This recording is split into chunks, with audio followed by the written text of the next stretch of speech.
সকালবেলা বাচ্চাদের টিফিন বক্সে কী টিফিন দেব সেই নিয়ে এক সমস্যা চলে। রোজ রোজ তো আর এক টিফিন দেওয়া যায় না।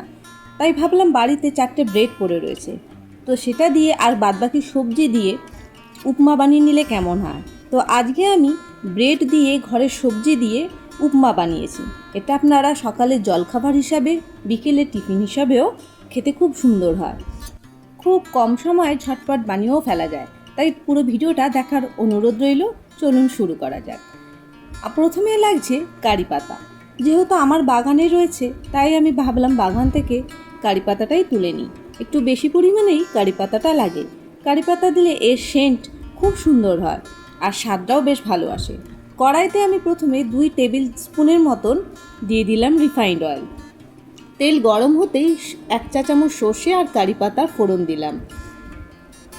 সব কিছু দেওয়ার পর এবার অল্প আদা কুচি দিয়ে দিলাম, তার সাথে রসুন কুচি আর সাথে দিলাম কাঁচা লঙ্কা।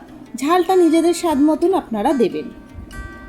এবার দিলাম একটা গোটা পেঁয়াজ ছোট ছোট করে কেটে, দিয়ে একটু ভালো করে ভেজে নেব।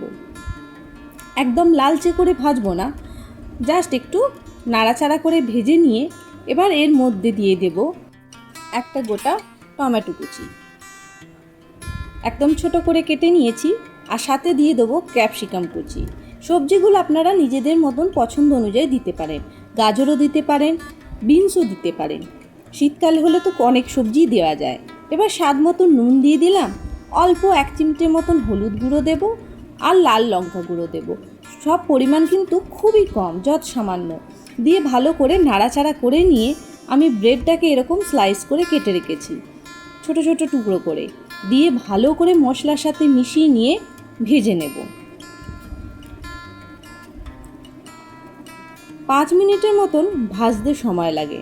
ভালো করে ভেজে নিলে একটু ব্রেডটা কড়কড়েও হয়, খেতে বেশ মুচমুচে হয় আর দুর্দান্ত লাগে এই উপমাটা খেতে।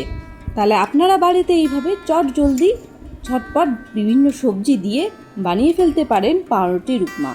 আবার অনেক সময় দেবেন বাড়িতে 4টে পাউরুটি পড়ে রয়েছে, কি 2টো পাউরুটি পড়ে রয়েছে, কোথাও কাজেও লাগছে না, তখন আপনারা এই সবজি দিয়েও বানিয়ে নিতে পারেন। তাহলে বন্ধুরা দেখতে পেলেন কত সহজেই বানানো যায়। তাহলে আজকের ভিডিও কেমন লেগেছে? যদি ভালো লেগে থাকে তাহলে অবশ্যই আমাকে কমেন্ট বক্সে লিখে জানাবেন কেমন খেতে হয়েছে। আর উপর থেকে এইভাবে ধনেপাতা আমি ছড়িয়ে দিলাম। গার্নিশ করে দিলে বেশ দেখতেও ভালো লাগে আর খেতেও ভালো লাগে।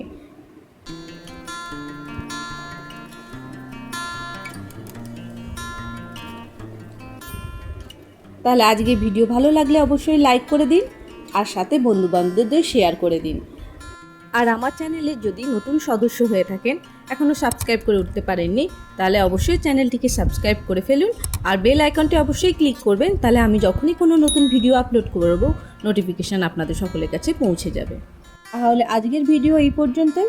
পরবর্তীকালে আবার কোনো নতুন রান্নার রেসিপি আপনাদের সঙ্গে আমি শেয়ার করব।